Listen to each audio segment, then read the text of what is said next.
I'd like to call the meeting to order and advise us that this meeting is being video recorded and live streamed. There's a disclosure of interest. I have a resolution that's been moved and seconded to adopt the agenda with the following additions. Agency comments for ZD01-2026 and ZD02-2026, as well as the Twin City Crossroads Stormwater Management Report. Any discussion? All in favor? Opposed? Carried. The clerk will now read the procedures for the public meeting.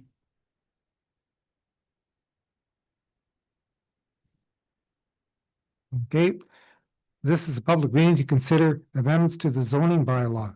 This act requires that a public meeting be held prior to council passage of any zoning bylaw or official plan amendment.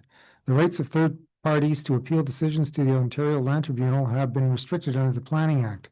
Only the applicant, the minister, and specified persons, public bodies, and registered owners of lands to which the plan or bylaw will apply, and who make submissions at the public meeting, or who make written submissions to municipality before the plan is approved and or bylaw passed, will be able to appeal the decision of the municipality of Oliver Punch to the Ontario Land Tribunal.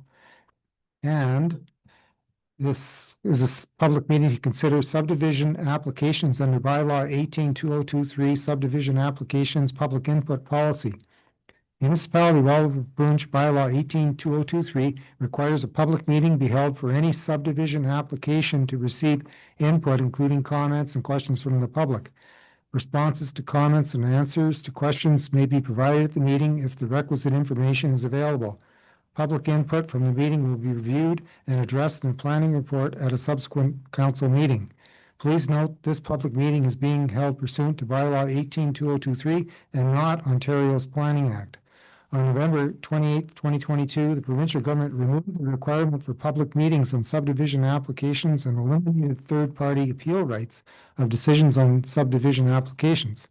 Therefore, any third party making an oral or written submission to the municipality of Oliver Punch is not entitled to appeal the decision of the municipality of Oliver Punch to the Ontario Land Tribunal. Thank you. Before we begin, if you didn't sign in yet, if you get a chance, please do so when you leave, because otherwise it will not be noted that you've been at the meeting. The first item is zoning bylaw amendment ZBLA 05-2026. This zoning bylaw amendment is on behalf of 1974862 Ontario Inc., Gino Gargaritano, to do a temporary site-specific zoning amendment to zoning bylaw 01-2019 over lands legally described as Plan 683, Lot 8, 9, 19 to 21, Parts Site, CLD and Concession First and Concession Second, north of the Cam River, Part Lot 8, 9, 10, and RP 55R 1268, Parts 1 to 3, 5, locally known as 94 Vibert Road. I will now ask the Planning Department to summarize the report in regards to this amendment request. Thank you. So the purpose of this proposed amendment is to temporarily permit a motorcycle training school to operate on the site for a period of 5 years. The effect of this amendment would be to permit the existing school as well as a max of 2 trade show-like annual events held in collaboration with the motorcycle training school. For example, May Day in the Bay. So 94 Vibert Road was purchased by the applicant in 2018. The lands currently have the old Buchanan Mill site, which is leased for different industrial uses, as well as the motorcycle school that has been operating outside of the zoning bylaw for the past 4 years. The property is located along Vibert Road, just south, just north of the CN Rail. The official plan designation of the subject property is both industrial and environmental protection. The proposed school is entirely outside of the environmental protection zone. The zoning of the proposed area is the mix of heavy and light industrial, though it is only zoned heavy industrial where the school and events are proposed. Industrial development in the municipality is primarily related to natural resources, including forestry resources and mineral aggregate extraction. Industrial uses related to mining and mineral exploration are becoming more important across the district, and within the municipality, there is a significant portion of land that exhibits high potential for mineral resources. The industrial designation and the policies are intended to promote development through the expansion of existing industrial base and stimulation of new industrial and employment growth opportunities to provide for a strong and stable economy for the community. Per the zoning bylaw, a commercial school is currently defined as a school where education or training is provided for a fee and the school is run on a commercial basis. Currently, a commercial school is not permitted in the heavy industrial zone, which is why this amendment is required.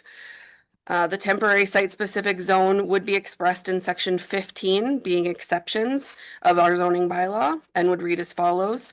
Despite the provisions of section 11.1 as set out in the comprehensive zoning bylaw number 01/2019 on the property with municipal address 94 Vibert Road in the municipality of Oliver Papoonge, an area of approximately 90 meters by 150 meters will be temporarily amended to add a site-specific commercial use for a 5-year period, which would permit the commercial use of a motorcycle school over a portion of the lands, and that such temporary use shall be in effect from the date of passing of this bylaw until 12 p.m. May 12th, 2031, or yes, 2031, sorry.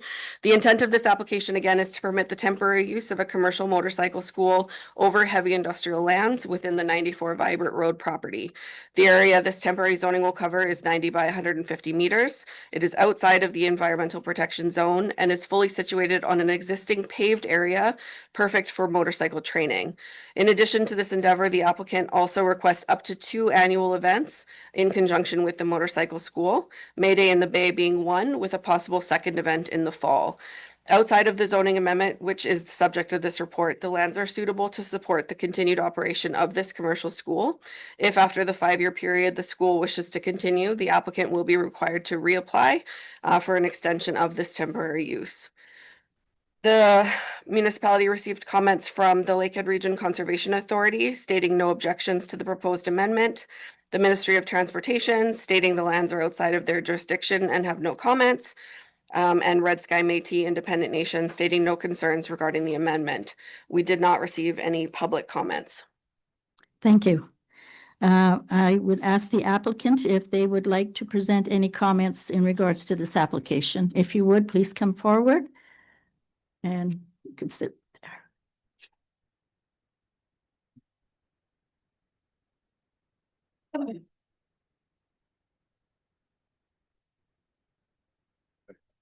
I was gonna say. Wanted to clear that up right now. I was actually on my way to Easter Mass. That fell on a city sidewalk, so, Oh, no. yeah, so I had a little bit of surgery. My name is David Moskal. Could you? Oh, I'm sorry. We'll give you that. My name is David Moskal. Okay. Prior to my involvement with the motorcycle training organization, I was one of the ones that used to chirp the sirens on Sunday mornings at the OPP station across the street.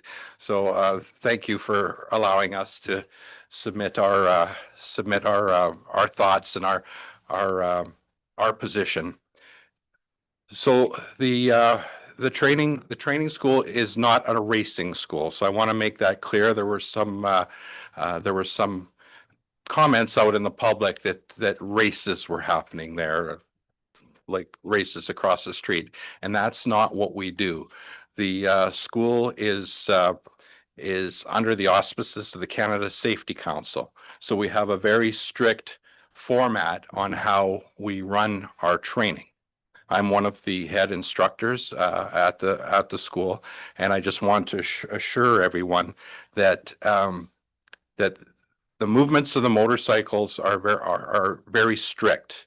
They are under the control of the instructors, and the maximum speed that those motorcycles are operated in the course of training is 40 kilometers an hour. So it's not a racing facility.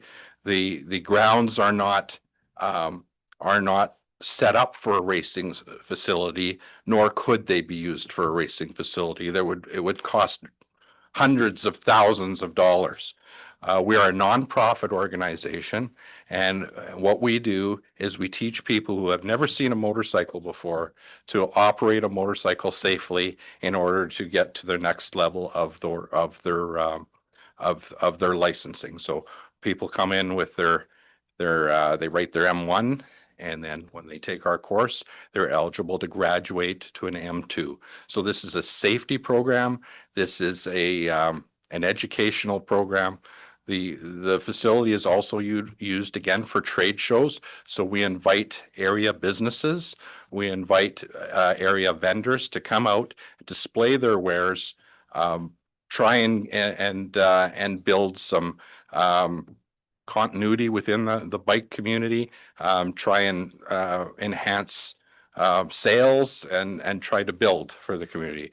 Our program purchases, I think most of our fuel is purchased at Santarelli's. So we try to support the township businesses as best we can. And I just want to make people aware of what we're out there, what we're trying to do. And I believe we've been fairly good corporate citizens for the time that we've been there so far. So if there was any questions, I'd be more than happy to answer those. Yes. Yes, sir. Councillor Collins. I'd just like to say what took you so long, because you know, you've been operating there before for all these other events, and this wasn't zoned for that. And I'm glad you guys are doing this now. We had asked you before to come in, you know, for rezoning of this, and it was never. Okay, I can't answer to I that. can speak to Sorry. that.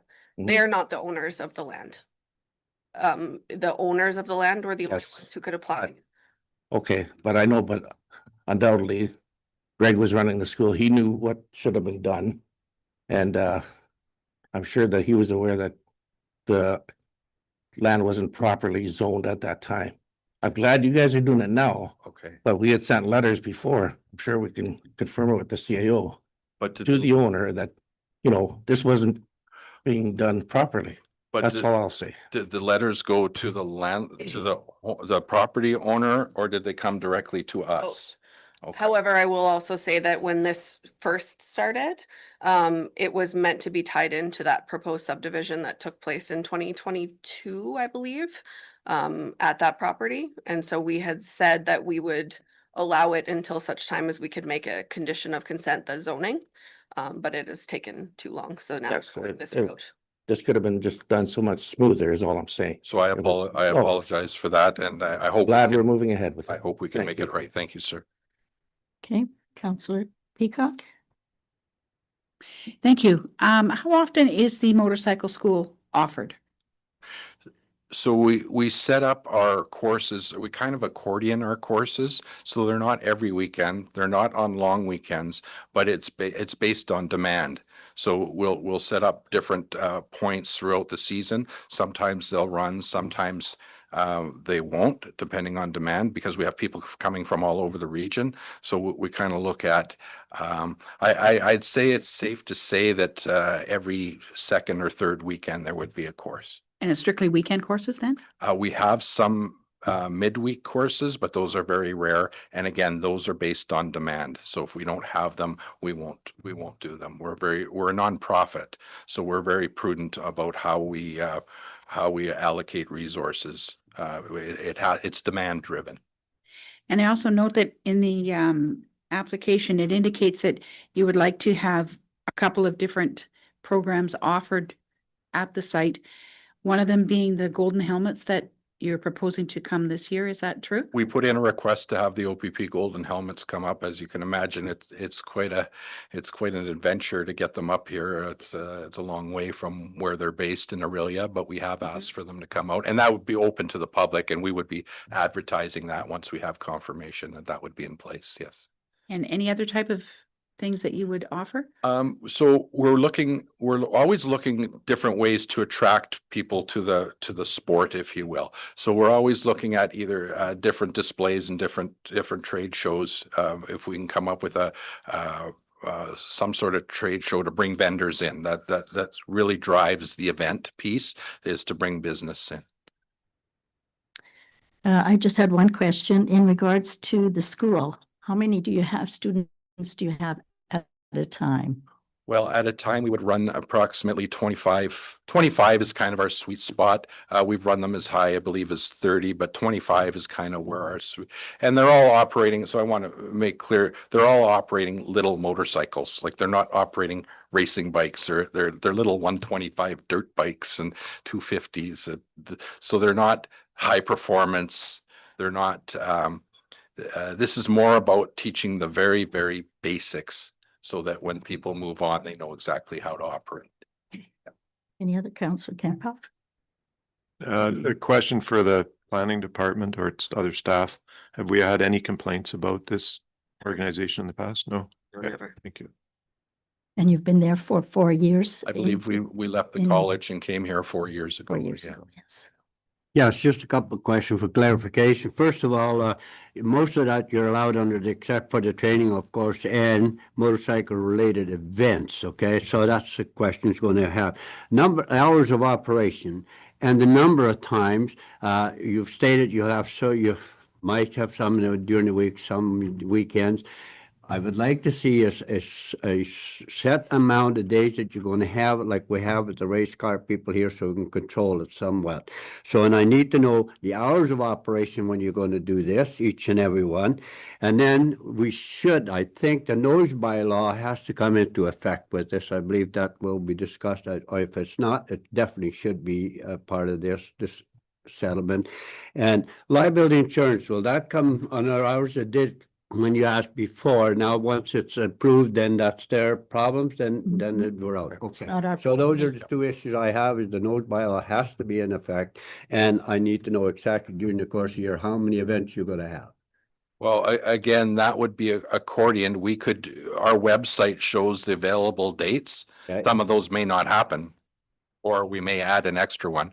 We don't operate past 5 o'clock on the weekends.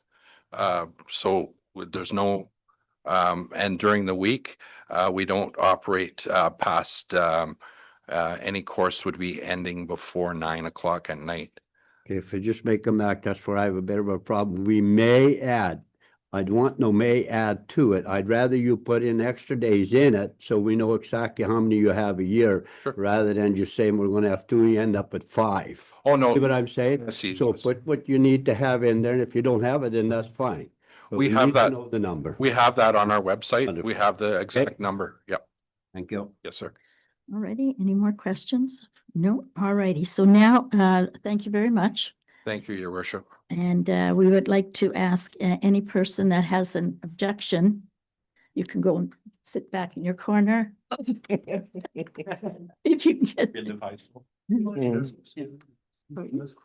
Oh, yes. Okay, I have that. Okay, sorry. I would like to ask if there are any supporters of this application, if they'd like to come forward. If there are none, okay, any objectors? And if you'd like to come forward and state your objection, please give us your name so that we can mark that down in our minutes as well, if you'd like to come forward. If you have a problem with the motorcycle school? None? Okay, and council has asked their questions. This bylaw will not be, might be considered later this evening? Okay, sometimes they are. So it may be considered later this evening, or council may decide this evening later on that we need more information. So thank you very much for coming for this one application. The item we have next is subdivision application SD 01-2026. This is on behalf of Tyler Rizzuto and Don DiMichele for an industrial plan of subdivision. The plan consists of 15 light industrial lots just west of Twin City Crossroads between Highway 130 and Highway 1117. I would like to ask the planning department to summarize the report, please. Thank you. So again, the applicants are proposing to develop a 15-lot industrial subdivision. The subdivision will include an extension of existing Street A off of Twin City Crossroads, as well as a new Street B that will connect with the Cooper Road South extension. The official plan designation of the subject property is industrial and environmental protection. This parcel of land falls just outside of the Roslyn settlement area, but does not require an official plan amendment to extend the settlement area, as that is only with respect to residential development. The industrial designation and the policies are intended to promote development through the expansion of the existing industrial base and stimulation of new industrial and employment growth opportunities to provide for a strong and stable economy for the community. Section 4.6.1 of the official plan states that it is the intention of our industrial designation to support the municipality's existing industrial base by providing lands for industrial growth, to minimize the impacts of industrial areas on surrounding areas, particularly on sensitive land uses and in the natural environment, and that to guide the location of new industrial uses and industrial redevelopment within the municipality. The environmental protection designation applies to lands considered environmentally significant or where lands are considered unsuitable for building purposes and require special attention to avoid loss of life and property damage. Within this land use designation are flood-prone areas, shoreline erosion areas, unstable soils, steep slopes, buffers around environmental features, wetland areas of natural and scientific interest, significant wildlife habitat, known habitat of endangered and threatened species, fish habitats, and provincial parks. Human-made hazards include contaminated sites, former landfill sites, contaminated attenuation zones, and abandoned pits or quarries. The size and topography of the property, being 42.4 hectares or 104.78 acres, is appropriate to support industrial development. Lot frontage and size have been reviewed to ensure they are sufficient to support industrial land uses. The subject property is located within an area designated for industrial development. No development shall be permitted unless it can be shown to the satisfaction of the municipality that there is an adequate water supply, availability of private septic systems, and public road access to service the development. The new development will be accessed again from an extension of the existing Street A off of Twin City Crossroads, as well as a proposed extension to Cooper Road North. This development will rely on private sewer and water systems constructed to the requirements of the MECP and Thunder Bay District Health Unit. The zoning bylaw zones the subject property as light industrial with some environmental overlay. No changes being requested to the zoning of this property. The property is just over 42 hectares, which can support the proposed plan for 15 industrial lots. Each proposed lot exceeds the required frontage and area of the light industrial zone. It is proposed that each of the lots will be serviced again by private well and septic systems. The water source is proposed to be surface water with privately operated septic systems through the Thunder Bay District Health Unit. There is presently no hydro or telephone utilities on the subject property. These services would need to be extended at the cost of the developer. And the development will be accessed from the extension of Street A off of Twin City Crossroads, as well as the extension to Cooper Road North. The roadway within the proposed development would all become municipal roads and maintained by the municipality.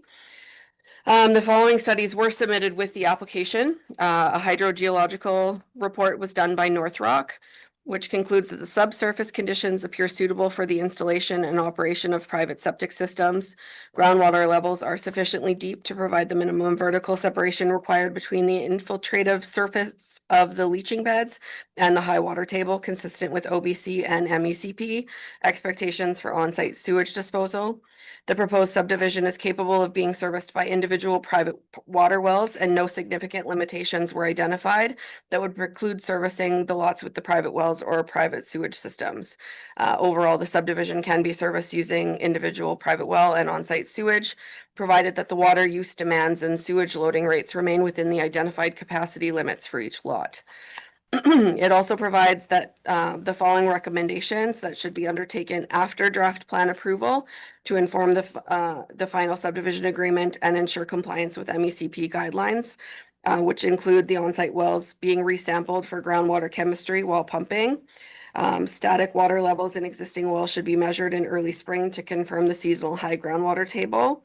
Additional wells should be installed and tested in the northern portion of the site to confirm continuance of the aquifers identified in the central and southern portions. And all 3 on-site wells should be inspected for compliance with revised regulations of Ontario Regulation 903.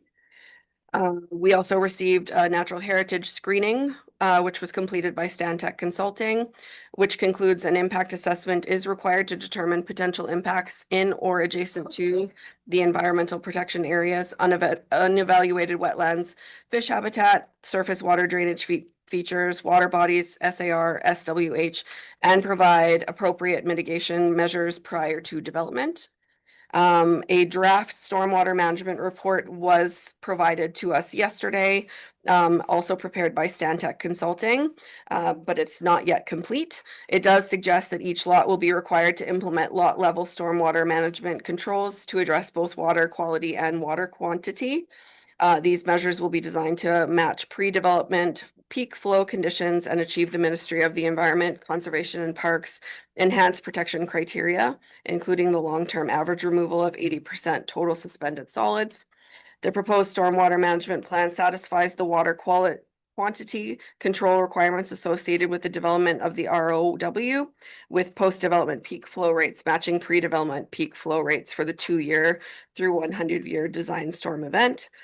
Water quality control was not assessed for the ROW as the increase in impervious area is minimal.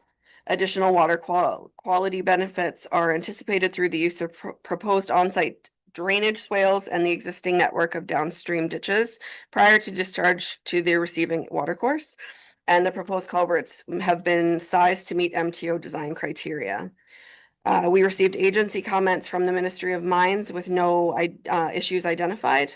Comments were received from Red Sky Métis Independent Nation with no concerns regarding the subdivision. And comments were received from the Lakehead Region Conservation Authority, stating that based on their review, they will support lots 7, 8, 11, 12, 13, 14, and 15. As shown on the attached site plan. The proposed lots appear to have sufficient developable area outside of the hazard area. Lots 1, 2, 3, 4, 5, 6, 9, and 10 are not supported by the LRCA at this time, as they are situated within an evaluated wetland. These lots may require intensive infilling and or site grading to facilitate development. In order for the LRCA to support the planning application, it would be required that the applicant demonstrate that the development will not create new hazards, not negatively impact the upstream and downstream properties, and not interfere with the hydrologic function of the wetland. It is recommended that the planning application be deferred until a hydrologic impact statement or study and or a stormwater study that includes an assessment of the hydrologic impacts have been completed to make a determination in the conformity with the PPS. In addition, it is recommended that the following items be included as a condition of approval to the satisfaction of the LRCA within any subdivision agreement moving forward. A lot grading and drainage plan to the satisfaction of the LRCA, and all lots within the regulated areas on them have a notification agreement where the purchaser of the lot is notified that a portion of the lot is regulated by the LRCA, and any development within that area would require a permit from the authority. It is the opinion of the Lakehead Rural Region Conservation Authority that lots 1 to 6 and 9, 10 are not supported. Lots 7, 8, 11 to 15 are considered to meet the intent of section 5.2 of the PPS, so their creation is supported. It is recommended that all lots that contain any areas regulated by the authority have a notification agreement. Ontario Regulation 4124 does not or does apply to the subject land. A permit from the Conservation Authority would be required prior to any development. And the subject site is not located within an area that is subject to the policies contained in the source protection plan. With respect to that, we do have the draft stormwater management plan, which negates a lot of what the LRCA's concerns are. And we are waiting for the final version of that report that can be presented at the next council meeting. And then we did not receive any public comments. Okay, thank you very much. If the applicant is here, would they like to speak in regards to their application? Hi. The applicant, I'm just here on behalf of him. Oh, And then I have my counterpart Sharon online to do some speaking. okay. Give your mic. Hi, everyone. My name is Sharon Yin. I'm an urban planner with Stantec Consulting and joining virtually tonight to speak on this application on behalf of my colleague, Tyler Rizzuto, who is the applicant, and he's unable to attend this evening. Joining me in person is Stephanie Phillips, who is our senior development engineer with Stantec, and Vaughn, who is the owner of the subject property as well. So I think Carrie's covered pretty much a good chunk of it. So I think I'll try and keep this nice and brief. So this development proposal does include the creation of 15 new lots for light industrial land uses, as well as blocks for future municipal right-of-ways, which are shown as Street A and Street B on the development concept. Street B will connect Cooper Road to Twin City Cross Road through the existing and proposed segments of Street A. And this will provide a secondary access from Cooper Road, which will help alleviate some of the traffic congestion that can be generated by adjacent land uses during peak hours. So the proposed light industrial lots will vary in size to provide a range and choice of suitable sites for future employment uses and to increase the municipality's industrial tax base. If it's determined that further setbacks are required from natural heritage features, we believe that the lots are large enough to accommodate some of these additional buffers if required. And regardless, each lot will be large enough to safely accommodate private on-site well and septic systems, as well as private stormwater management facilities. The subject lands are currently designated industrial and environmental protection, as Carrie had alluded to. And the intended light industrial uses are currently permitted within the existing industrial designation. Any future development within the environmental protection designation will need to be considered on a case-by-case basis as per section 4.9.6 of the municipality's official plan. As it relates to zoning, the proposed lots do meet and exceed the minimum lot area and minimum frontage or lot frontage requirements for the light industrial zone, as per the municipality zoning bylaw, and other zone regulations would need to be met during and determined at the lot level planning stage for within the site plan control process. So a number of supporting studies were completed, including a planning rationale, hydrogeological study, natural heritage screening letter, and stormwater management plan at a draft high level stage to be completed as or prior to the final approval of this draft plan. The natural heritage screening letter is a desktop study, so additional field studies to ground truth some of these findings will be required, and field studies will need to be completed during appropriate field study windows, and that will be completed prior to final approval of the draft plan as well. And then I guess in relation to the LRCA's comments regarding the lots, oh, I actually think Carrie's covered it in her presentation there. So as always, we are available to answer any questions, and thank you for your time and consideration. Thank you very much. Did you have anything further to? She covered everything. She covered it all. Okay. Perhaps you would like to just, oh, there is one seat there yet. Okay. If there's any supporter of this application, if they'd like to speak and come forward. Any objectors? If you'd like to come forward, sir, please state who you are and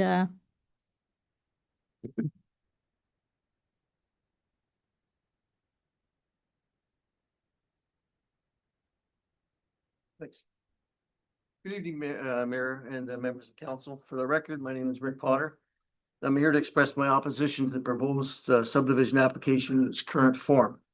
My concerns are based on the planning process, conformity with the municipality's own official plan, infrastructure uncertainty, environmental concerns, and the financial risk to taxpayers.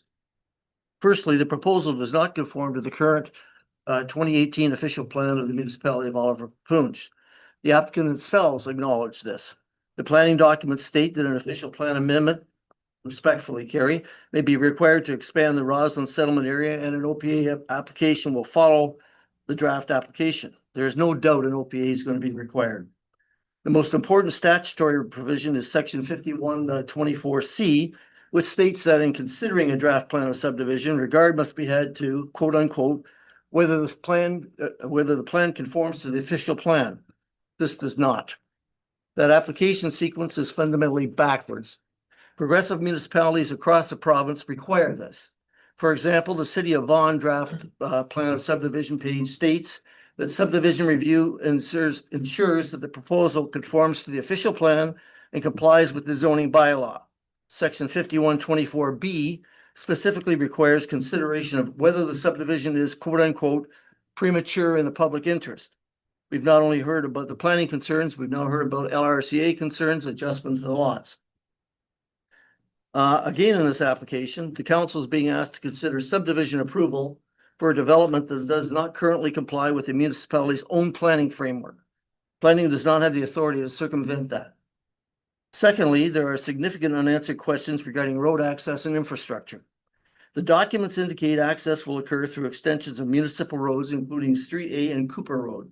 Yet no detailed road alignment, written confirmation of access approval, entrance permit, or costing information appears to have been provided. It would appear that at least $250,000 is being appropriated from our reserves alone towards this project. So my question, there's conflicting statements within the actual material before the council. One section states that access will be through municipally maintained roads, while another states internal roads will remain privately maintained. Council and taxpayers deserve clear answers. Who is paying for the construction of these roads? Will municipal taxpayers subsidize the infrastructure required for a private industrial subdivision? What future maintenance obligations could eventually fall to this municipality? And has the Ministry of Transportation approved or reviewed in writing the proposed highway access arrangements? These are not minor details. Infrastructure commitments will create long-term financial liability for taxpayers. Thirdly, the proposal raises concerns about environmental and land use compatibility.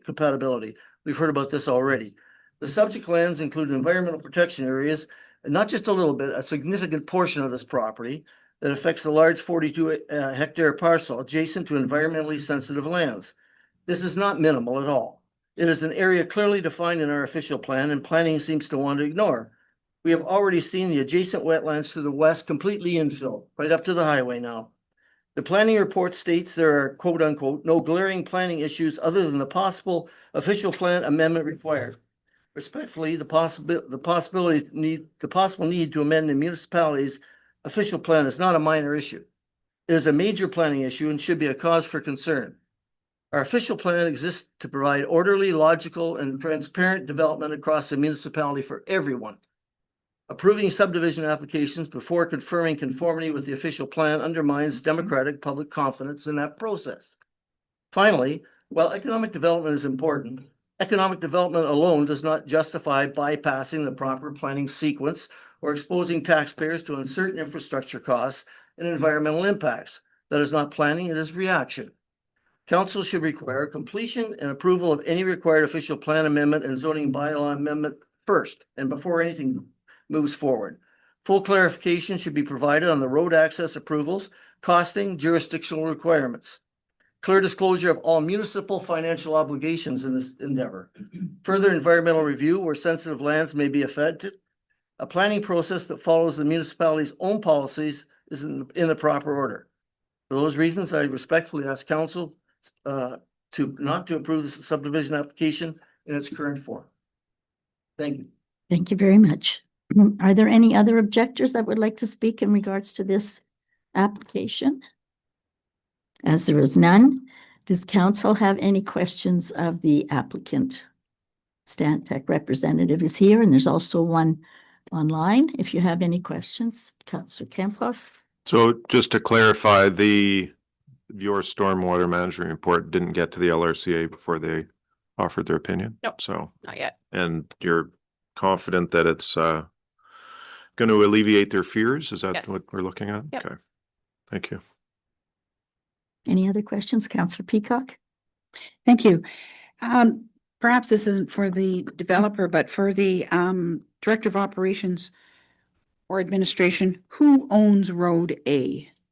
That's the road that is accessing off of Twin City Crossroads that is currently being used by Ballard. Who owns it? The municipality owns up to the gate. But it's not in our roads inventory?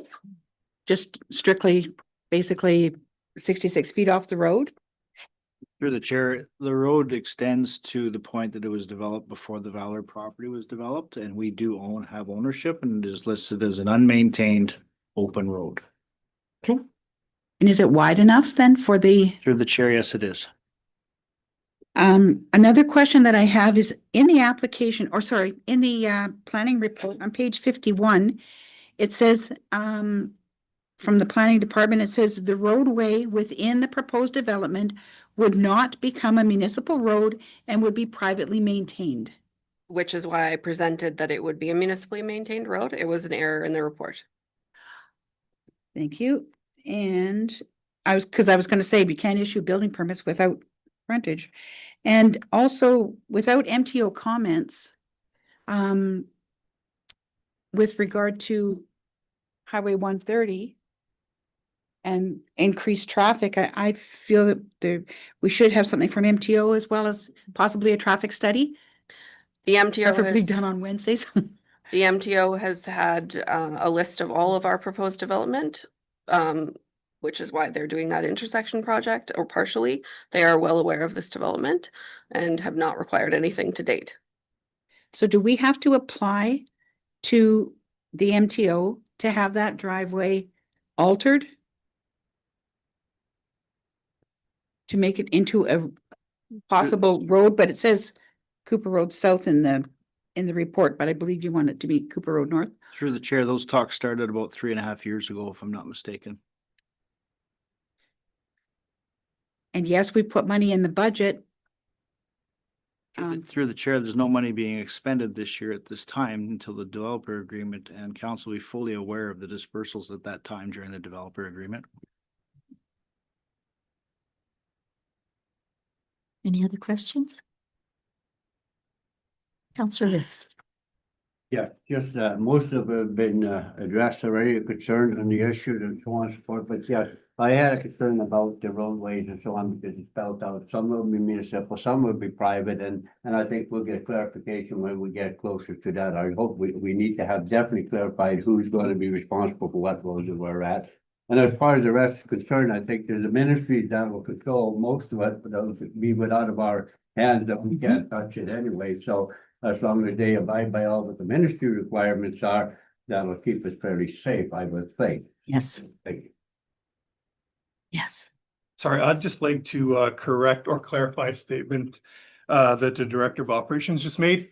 There is money in the budget for this. No money has been spent to date. However, if we go into a lame duck session, it is possible the money will be spent without council say on the matter. Right. I believe council would still have a say. It still would come to council. I'm just saying it's possible. Okay. Any other questions of council for this application? As there is none, this bylaw will not be considered at tonight's meeting. It will come to us at a future meeting. As noted, there are some reports still coming to us. Yeah. And so they will also be looking at some of the questions that were asked tonight and come back with us to in regards to another report.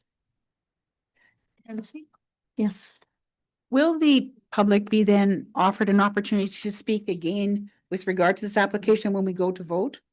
No, I don't believe so. We have the one public meeting. Policy states that council can determine if another meeting is necessary, but we typically don't do that. No, if something would come up that would be very important to the application, we would bring it back to the public. That's correct. Okay. The next item and last item for a public meeting is subdivision application is SD 02-2026. This application is on behalf of De Gregorio Developments, Inc. for a residential plan of subdivision. The plan includes 178 residential seniors lots with a combination of single-family dwellings, townhouses, and possible apartments, as well as a recreational multi-unit block at the corner of Highway 1130 and Roslyn Road on the old municipal golf course site. I wonder if the planning department could please read their report. Thank you. So again, the applicant is proposing to develop 178 lot single block residential subdivision geared towards seniors over lands locally known as 138 Highway 130. The subdivision again would include entrances off of Roslyn Road as well as a proposed entrance off of Highway 130, with the internal roads comprised of roads A, B, C, and D. The property was a municipal golf course between 1960 and 2012. There are no known areas of archaeological potential, no areas of natural heritage, and no areas that include any potential habitat for species at risk. The area is surrounded by residential and institutional uses, with Roslyn Road and the railway to the south and Highway 130 to the west. The official plan designation of the subject property is recreation. This parcel of land falls within the Roslyn settlement area and does not require an official plan amendment for this proposal. The recreation designation and the policies are intended to promote development through the expansion of the existing and stimulation of new residential growth. It is anticipated that the population estimates, land use, and community assumptions that have historically evolved will differ significantly in the coming years from what was expected in the past. One source of this will be significant upswing in the number of persons leaving the workplace and entering into retirement. Alternative forms of housing tenure such as condominiums and or timeshares and integrated mixed-use housing and commercial developments such as the Four Season tourist facilities, development partially developed for the east side of Roslyn Village, will present new and innovative possibilities. The size and topography of the property being 37.51 hectares or 92.69 acres is appropriate to support mixed recreational or residential development, lot frontage and size have been reviewed to ensure that they are sufficient to support the residential uses. Subject property is located within an area designated for residential development. The development intends to use the same framework as was done with the Whitewater subdivision, in that the water will come directly from the city of Thunder Bay. The municipality applicants and the city are currently in talks to make this happen, though the alternative would be a communal water system. The development would be serviced by a communal septic system as well. Both a phase 1 and phase 2 environmental site assessment report have been completed and were submitted with the application, both of which are on the municipality's website. The new development will be accessed from the existing entrance off of Highway 130, as well as an entrance from Roslyn Road. If the MTO does not permit the entrance to be used off of Highway 130 for this subdivision, a second entrance would be added to Roslyn Road in the M plan. The internal roadwork network will consist of 4 new roads, which would be municipally maintained. The zoning bylaw zones the subject property as mixed-use recreation. No change is being requested to the zoning of the property. So the property is just over 37 hectares, which supports the proposed plan for 178 mixed recreational lots. Each proposed lot meets the required frontage and area of the mixed-use recreation zone. Site-specific bylaws would be created similar to that that were created for Whitewater, extending to this parcel specifically. It is proposed that each of all of the lots will be serviced by communal water and a communal septic system. The water source is currently proposed to come from the city of Thunder Bay, with a communal septic system approved by the Thunder Bay District Health Unit. In the event that the water is not available from the city of Thunder Bay, a hydrogeological study would be required at the developer's expense and may result in a new application being required if the M plan has to change drastically. Hydro, telephone, and gas services would need to be extended at the cost of the developer. And again, the development will be accessed hopefully from Highway 31, as well as for sure Roslyn Road. The roadways again would be maintained by the municipality. So the studies submitted with the application included the phase 1 environmental site assessment or ESA report, as well as a phase 2 ESA report. Both were prepared by Jason Grady of First X Intelligence Corporation. The conclusions from phase 1 were that the property has historically been used exclusively as a golf course. No industrial, automotive, or heavy commercial activities have ever been present. 2 PCAs, golf course, pesticides, herbicide use, and adjacent MNRF tree farm were identified, resulting in APEC's first shallow soil.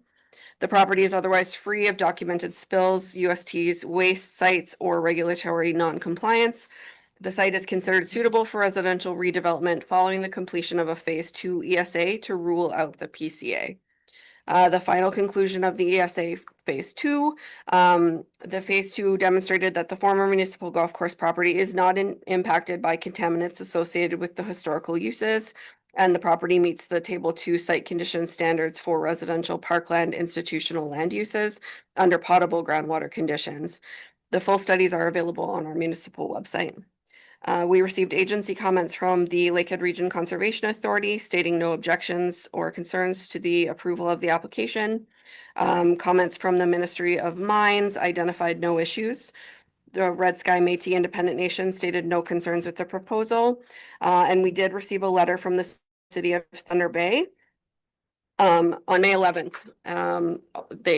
So council received that letter yesterday afternoon.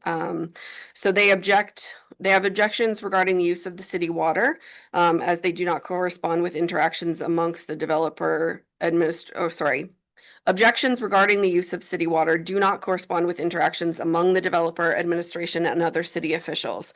At a meeting on February 24th, the city officials were receptive to the extension of city water supply to the development and agreed to bring the concept for consideration in their master water plan, which should be completed early next year.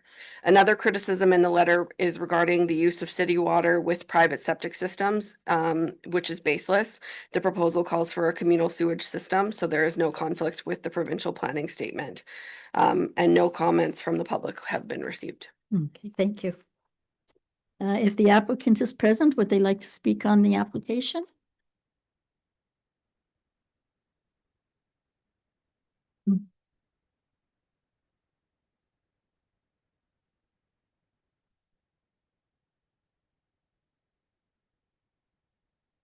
Good evening, Madam Chair.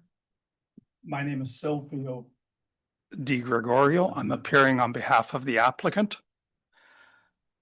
As planning has already indicated, we would like to develop the subject property as a seniors community.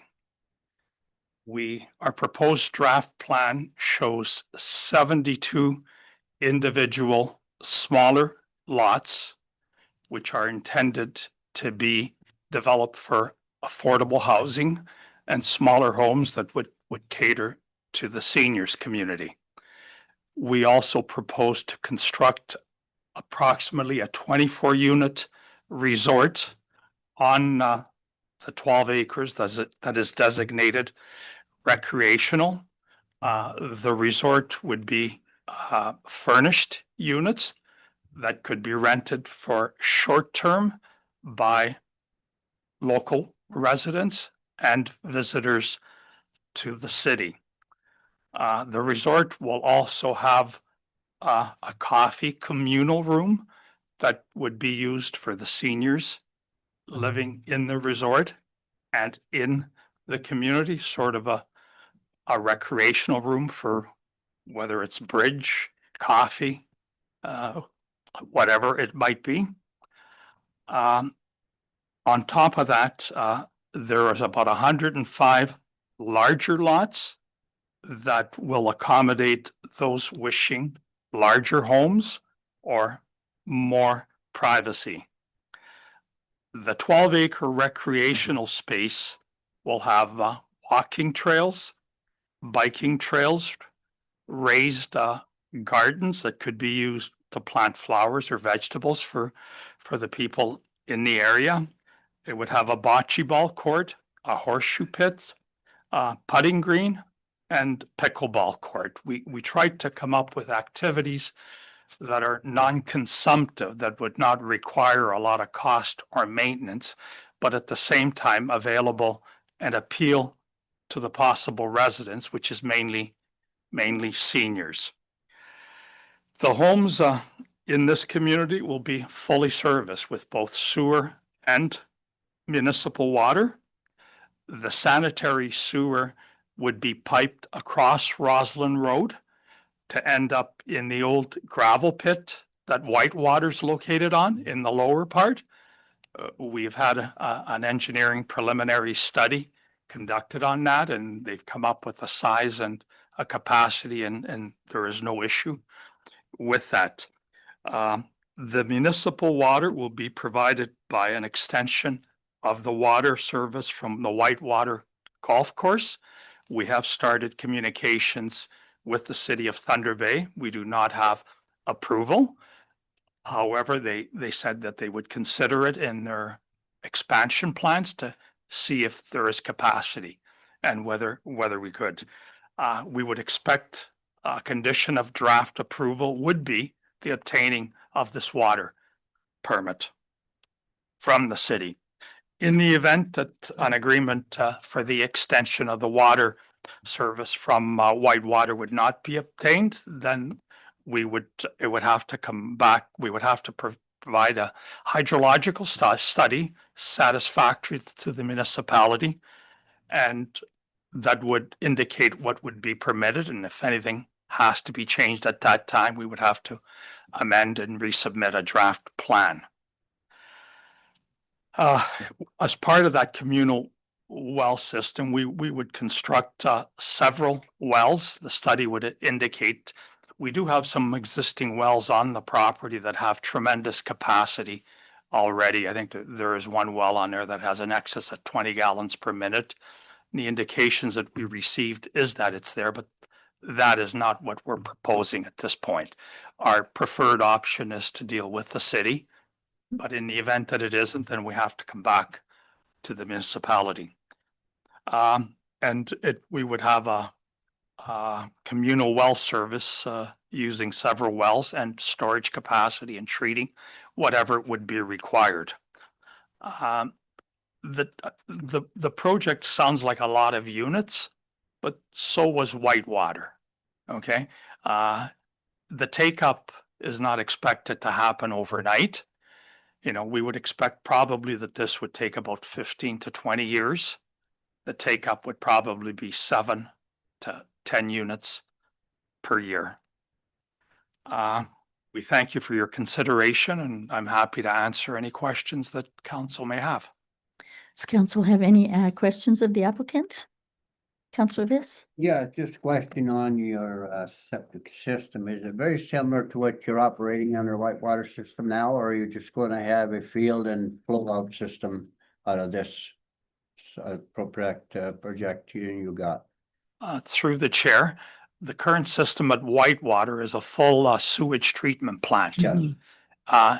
In this instance, we would be looking at a communal septic field similar to what the new jail has on Highway 61. It's just a large field, and it would go in the lower part of the gravel pit. And then further, just on the water, right now, if I look at your total plan, and I know you've already stated that if you can't get city water, then you'd have to redo your plan, because there's no way that property can handle that many units on groundwater. I think you're just going to drain the whole area and the whole thing. That would be my main concern. So appreciate that you brought that up. Thank you. Any other questions? Councillor Peacock? Thank you. The letter that we had received with regard to the city's concerns to the planner, is there an update further to this, or no? Okay. So that it is possible that the city will consider the extension of the water system then? They're talking. Yes. Through the chair, we're fully aware of the process that involved in the city. We went through it with Whitewater. Their policies does indicate that council needs to approve it. Right. And in typical form, they do not permit it. In the case of Whitewater, they did permit it, and the fee that they charge is 50% more than what they charge in the city. So there is an economic advantage for the city, because as in Whitewater, we pay all the costs. And we being, the residents of Whitewater also that pay the water fee. But there are advantages in that. And the city, we just take their water at the corner of Broadway Avenue and the railroad tracks there at the thing. And we do everything. We put the pipes, we maintain it, we treat it, we test it. So there is an economic bonus for the city. If that is permitted by the city, if they deem that they find capacity and they're prepared to do it, we did have a meeting and they undertook to check it out and get back to us. Councillor Calvert? And I like you're putting the green spots in there too for walking trails, and that's a very good idea, and I think that helps a lot with the project.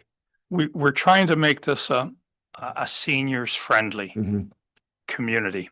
And you need to, but again, you need to be careful that you don't put a lot of things that cost a lot of money to maintain. You know, hiking trails, biking trails, community gardens, pickleball is really big. I had never considered pickleball before. I'm a tennis player. I don't plan to play pickleball. But every seniors community that I've gone to has a lot of pickleball courts. I cannot believe how it has taken off. So I believe it would be beneficial for the residents to have that. Right. And Councillor Peacock? Sorry, one further question. You indicate that the units, it will probably be 15 to 20 years before, you get this far. And it may be a far-fetched question, but would you anticipate that the municipality would be asked to undertake the sewage system? I know there is a proposal from the Whitewater subdivision to take over, the municipalities to take over that system. Would you anticipate the same arrangements in the future for that one, or is it hard to say?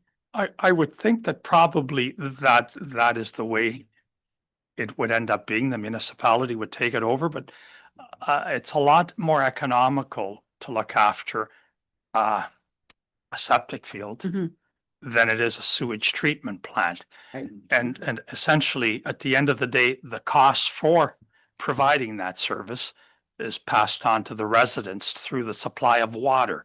That is how we handle Whitewater, where there's a sewer surcharge put on the consumption of water.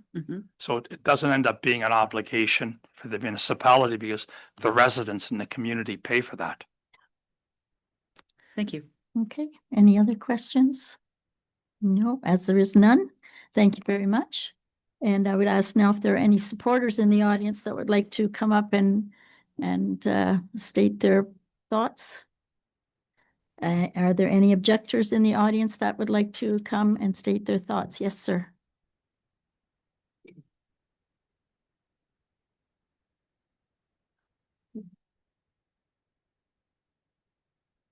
As long as your light is green. Okay. There. Good evening. Thank you very much for this opportunity. May I have your name? My name is Roger Swerdlick. I reside at 57 Kingswood Drive. My house is at the very bottom of the Kingswood Drive. I'm a little disappointed in the process. I only found out about this a week and a half to 2 weeks ago. My house does not back onto the property in question here. However, because I have a well, I have drainage areas that I'm concerned with, as well as the overall cost and potential risks to the municipality. That's why I'm here today. As part of the neighborhood and being a good neighbor, I would have expected at least a notification. Okay. But I have some questions. I'm not objecting to this application, nor am I in favor of it. I just don't know enough information. Okay, so if you indulge me for a few moments here. One of the questions I had was the septic field, the communal field. One of the questions I would have is how would you, or are you prepared to put some sort of agreement? Because that would, the outflow from the sewage would end up being on the Whitewater property. If the municipality is going to take responsibility for it, how would you work it from a maintenance point of view? If there is a major breach of that, I would say pond, how is that going to be worked out? Are you prepared to put an agreement together, and are they prepared to sign that agreement? Okay, that's one question. A second one would be the municipal water one, which I heard today, which I'm more concerned with, having my own well. If they have to proceed And my concern is some prior approval for them to continue with this process, not having anything in place from the city. Once the ball starts rolling, you're going to have trouble to stop it. So if the answer comes back to say, we can't get it from the city, but we'll put in individual wells, now all of a sudden, how do we as localized homeowners have a say in the matter to stop it? So what I'm proposing here is, and if I was any one of you councilors, I would not want to approve anything to go forward until you get your ducks in order legally. Some a signed agreement from the city with the applicant before you proceed. Otherwise, you're putting this municipality at risk and individual homeowners. Third one is the issue I have with surface drainage. Nothing was said about whether there's going to be storm sewers with curbs or whether they're just going to, according to the information I see, it says ditches. Now, I'm farther down the hill. There are times in the springtime when there's a thaw that there's a road that's usually under 4 inches of water. And some driveways that are, now it's limited, it's only 2 or 3 days until the culverts thaw out. But this will impact that situation if the drainage, if they connect that drainage to that subdivision to the Kingswood Drive area.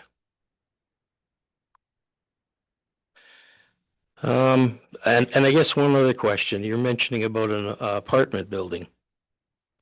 Is there any risk with us having to be tied in with DSAP? Where they could force anybody to go in that apartment building if it's under their, let's say, co-op organization. And that would concern me. Okay. And I think that's it from me. Thank you. Okay, Thank we you very will, much. we will get a report back from administration on your questions. Any other person would like to speak in opposition to the, yes, sir, if you'd like to come forward, please.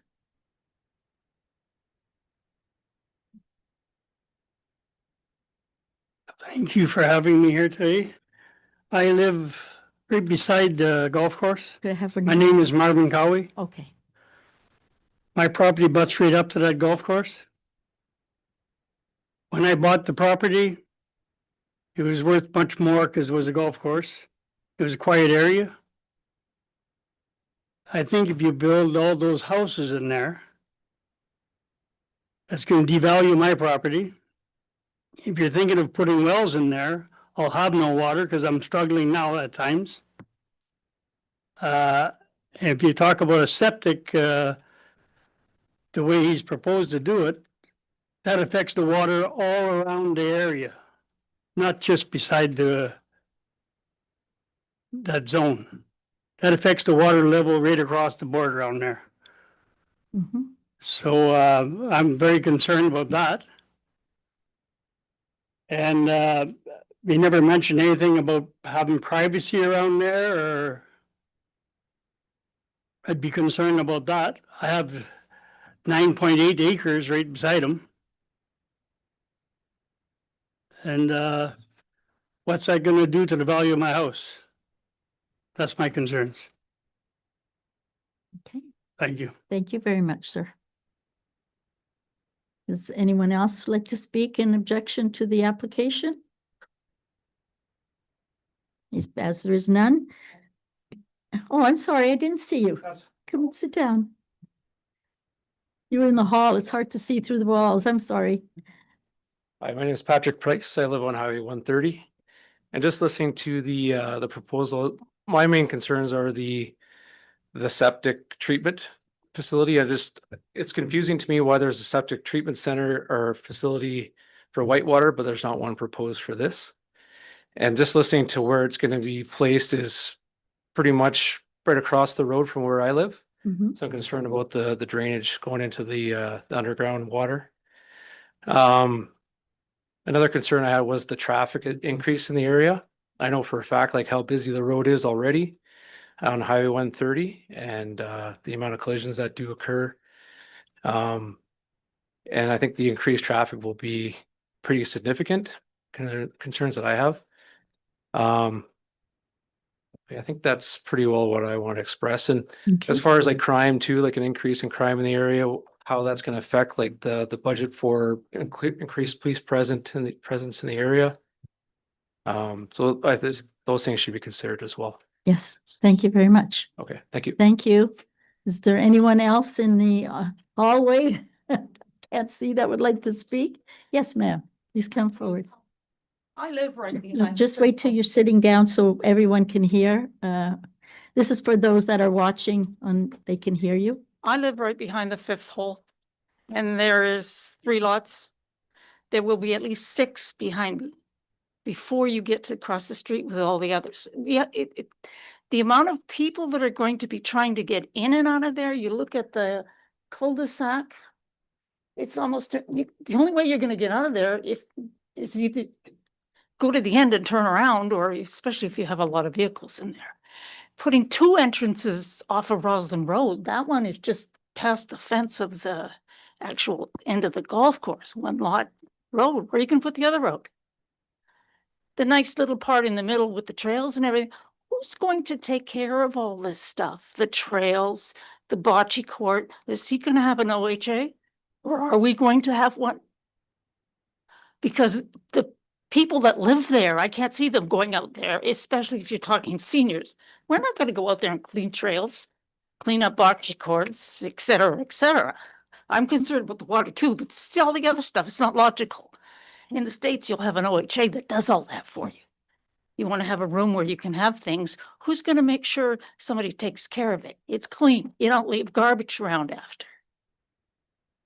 And you're putting in a ton of houses on that one side. You don't know who's going to be in there. I know who lives in on Kingswood. And we all make sure everything is taken care of.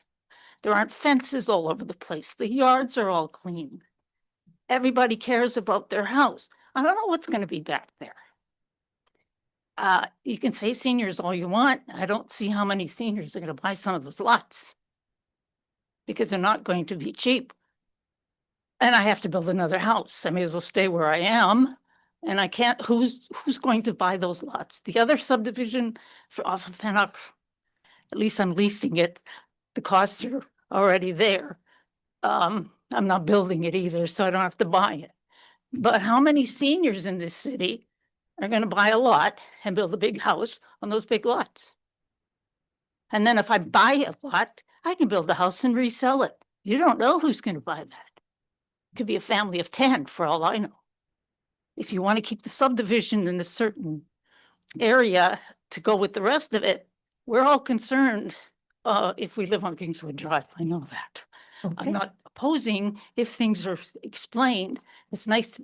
Everybody goes, oh, that's great. We're going to have these little things, but they don't worry about how it's taken care of. It's a nice idea. Make it work. That's all. Thank you very much. Ross. Is there anyone else that would like to speak in regards to this application? Yes, sir.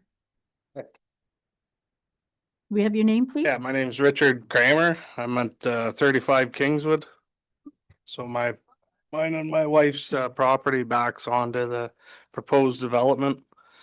So I'm also somewhat definitely concerned about devalued property, like value in the future. And I purchased it in 2022 and there was no golf course at the time, but obviously aware that there could be some future development happening there in the future, and not opposed to developments. Like I would just, my opinion would be that I would expect similar size lots that would be in the surrounding area. Like if you look on Pennock and Pinewood, you're getting larger size lots. I understand this is for seniors, and smaller lots probably would be better for that scenario, but I'm just concerned with the area becoming a little bit more like a smaller lot area, and that right now it's very the land in Kingswood is definitely have higher value based off of that because they're larger lots and that's what I would want to see, or even more green space in around the homes. There's only 5 or 6 homes that abut, and I have based off the drawing, it looks like 4 lots, 4 or actually 5 pieces of lots, 3 full lots that would back up against my property, and I'm very concerned about privacy, and that's yeah, pretty much it. And I also had a kind of a question, if it's able to be answered, is there any potential tax savings for any of the Oliver Papoons through this, 178 lot potential subdivision? That was pretty much it. They would be paying taxes, Yeah, is there future tax municipal taxes. benefits for the Oliver Papoons in general? Well, in the, Lower our taxes. Oh. Where's the benefit, I guess? I would just indicate that over the years, we've had a lot of development in the municipality, people building their own homes and as well as businesses. That does keep the tax level down Yeah. for everyone. And I think my other questions were somewhat answered, but another potential issue I could see is groundwater from similar to the other individual that mentioned it, ditches, potential irrigation and potential contaminants. And we do have well water. My well is not that deep. There's some that are deep along there, but mine is about 45 feet. So Good. it's fairly shallow well, and I'm very conscientious of what I put on my grass. Thank you. Okay, thank you very much, sir. Again, is there anyone else that would like to speak? Yes, ma'am.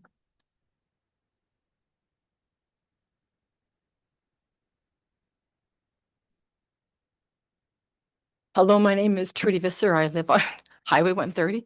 My concern is traffic. I have a grandson that gets off bus at my house, and twice since January, people have blown through fast in the bus. I just had an OPP officer cruiser come right by my house, and he said we've had complaints that people are blowing through the stop sign or through the buses when they're stopping. And he literally sat in my driveway today. So that is my big concern, because we are now, no pictures, please. We are now presently with the truck route. We are getting such an increased traffic of trucks cutting through off of 61, cutting through to get off onto the new highway.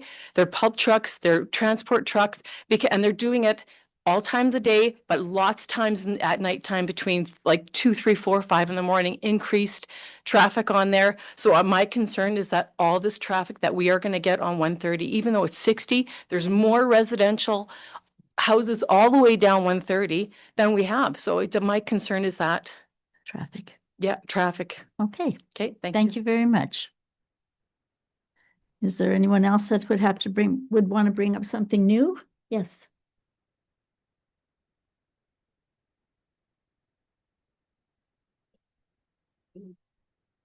Hello, my name is Colleen McNeil. I live on Highway 130. My concern is, one of the things is fire suppression. We only have a volunteer fire department. How is that going to affect all these homes? Second thing is water. You may be putting city water in there, but you got to dig in that dirt. When McMillan Blodell dug below the water table, my well went down from 14 feet to 4 feet, and it has never come back. That's been 35 years. What happens when you dig up all those lots? Thank you. Thank you. Is there any other persons that would like to say something? Yes, sir.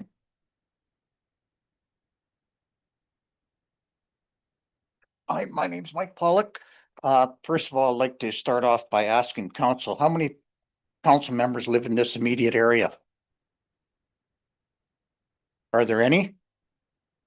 How would you like a Northwood development in your backyard? Would you? Can anybody answer it? It's hard for me to answer because it isn't possible where I live. So, Well, you know. okay, I live in this area. Mhm. None of us want to see a Northwood development. First of all, There's a water concern. There's a traffic concern. There's a potential crime concern. And I've never heard of taxes going down.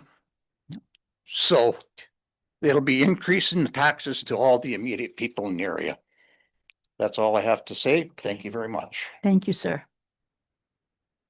Okay, is there anyone else that would have something new they'd like to bring forward in regards to this application? Okay, thank you very much. We will not be making a decision on this bylaw or this application tonight. There have been questions that have been asked, and the administration will bring the forth report to us at a future date. We have a resolution now that's been moved and seconded that the public meeting adjourn, the time being 6:21 PM. All in favor? Opposed? Carried. So we will have a 5-minute break to allow people to leave.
continue with our regular meeting, although you're all allowed to sit here and listen to that if you wish.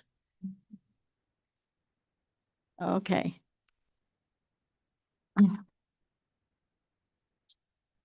I will call the meeting to order and advise that the meeting is being video recorded and live streamed. I ask if there's a disclosure of interest.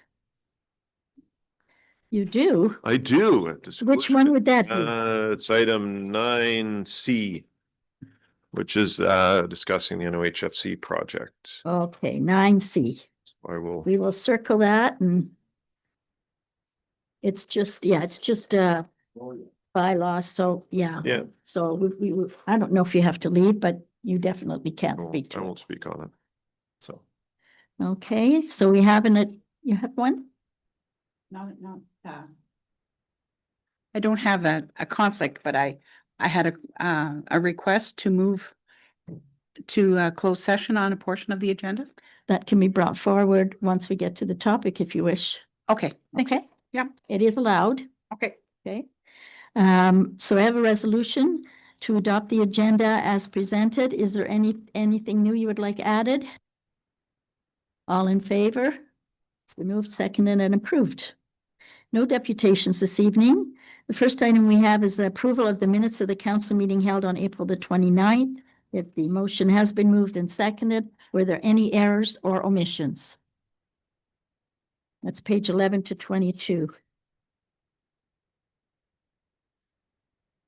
Councillor Peacock? Thank you. Just a clarification on page 15, it does indicate that the parking lot at the Kekebeka Seniors is only for 12 Hill Street, but it's my understanding that it was supposed to be all 3 parking lots, not just the 1 unit lot for 12 Hill Street. Okay, that will have to be checked. We can check that for you. Thank you. Anything else? No, okay, so we have a resolution approving the minutes of the council meeting held on April 29th be approved. All in favor? Opposed? It's carried. Any discussion on any of the above noted items in the minutes? None? All righty. Next item is the building department. And that's on page 23 to 28. We have the applications that have come to us until the end of April or mid-April, April 16th. We are certainly moving along. We're over $9 million in proposed construction right now. So we're moving. And this is only till the end of April. I know. Okay, any other questions or in regards to this planning department or? No? Okay. The next item is zoning bylaw amendment ZBLA 05-2026. And this resolution has been moved and seconded. It's in regards to permitting a motorcycle training school for the period of 5 years. It's open for discussion now. Councillor Viss? Yes, Mayor Lucia, you heard me ask in the open session, I would like to know the number of times, and it's very similar to what the speedway does behind us. Then we'll clarify, we can tell people the next number of times, and these are the hours of the operation, and I think that would really help us, and then we can go wherever. I think that would be really helpful. Yes. Gary? I just wanted to clarify if you're talking about the events or the actual. Yeah, the events. Okay, so there's only 2. That's what we're allowing. Yeah, the other ones are all allowed under the heavy zoning. They can sell the ones, they can repair things, they can do all that in that heavy zone. They can't have events or the training school. Those are the 2 items. That's the only items they can do. Sorry, I don't understand. They're allowed 2 events annually based on the temporary site-specific zoning that we're doing tonight. Just those 2 special events? Only 2. Okay. Because he was talking about a school that was going to take place on weekends. The training school is the actual motorcycle school. Okay, that's not involved in this one. No. That's what it is. Okay. The school's already there. Yes. But like, I was asking if he wants a schedule of the training courses Yes. throughout the year, or if he just wants the 2 events that are annual. I think we need to have both. Like I asked him how many times you're gonna have it, and he said, well, we think so many weekends and maybe a few times during the week. And because when you have training, you're gonna be going around that circle, and that's gonna create the noise. That's whatever that creates the noise, Sherry, is the thing we need to know. How many times you're gonna do it and what kind of hours of operation you're gonna have there. So when people ask us, you'll say, all right, it's gonna quit at 5 or 6 or 7 o'clock, and it's only gonna do it Wednesdays and Saturdays. See what I'm saying? So that we can answer people that have concerns. So if you could get that, he could give that, he says it's on their web or their, Right, the 4 years Already that out they've there. been operating, it's always been the same, so. yeah. If we could just get that information for our next meeting, That would be nice. it would be, or just email it to all of us so we have it. Yeah, that would help. Okay, May Day and the Bay is taking place at the end of this month. okay, so that would be the first event. Be a time. Yeah, no, this, well, yeah, this, we're not asking to defer this. We're just asking for that information. Oh, after. I thought it. Yes, Yeah. I don't believe so, no. Counselor Peacock? Thank you. It's my understanding, so the school is there illegally at the present time, correct? It's not an allowable use, right? Okay. I would like to see that if he's obviously done all the advertising for the May Day on the Bay and contacted the Golden Helmets to come, things like that. That's this year. If we had granted for 1 year, that would be fine. I don't think that the suggestion was to grant this for 5 years. Well, then you're putting the next council in this situation. And so I would prefer to only have it for 1 year. Counselor Campoff?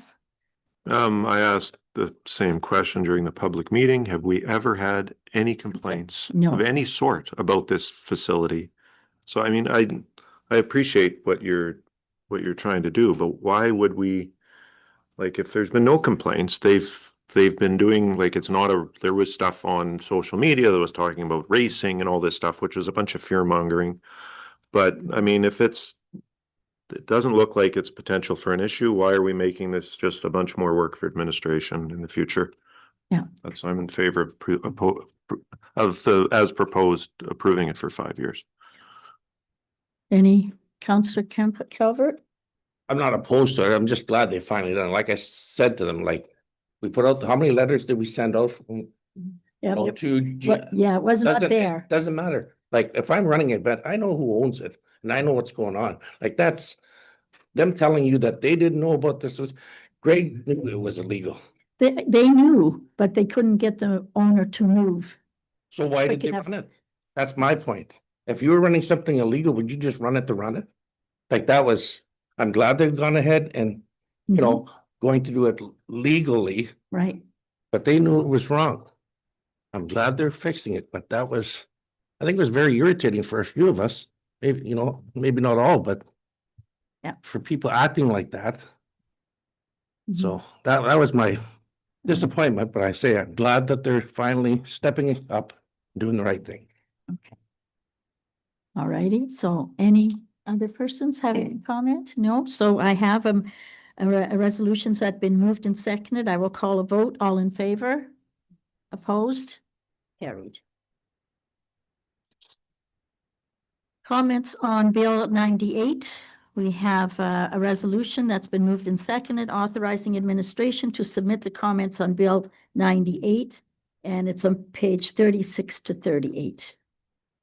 So any discussion on that resolution? Any concerns? All in favor of having objections to it for sure.